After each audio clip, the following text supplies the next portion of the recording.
peut dire que le public américain a été quand même très très dur avec Ben Bonzi.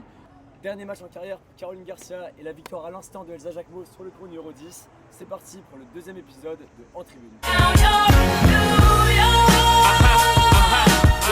Revenir dans ce match-là contre Medvedev en plus, qui est un joueur exceptionnel.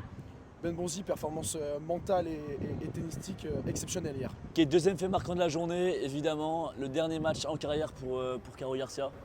C'est un petit pincement au cœur quand même de voir Caro se retirer avec une très très belle cérémonie. Un match quand même, elle s'est bien accrochée, c'était assez serré, on a même cru qu'elle pouvait le remporter. Ouais.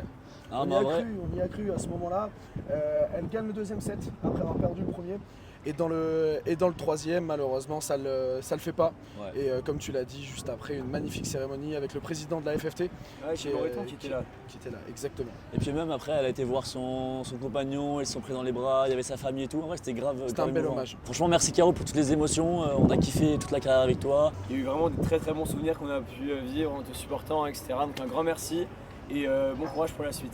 Les gars, j'espère qu'il vous reste un petit peu de voix quand même parce que demain, ça va être une sacrée dinguerie cette journée. Franchement, là, on est que au deuxième jour. On commence à avoir les cordes vocales qui tirent.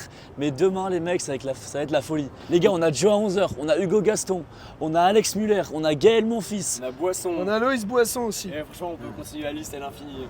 Bon les gars, on allait passer pour la gorge. On a encore de l'énergie. On se donne rendez-vous demain pour aller encourager tous nos bleus. Allez sur ce, ciao.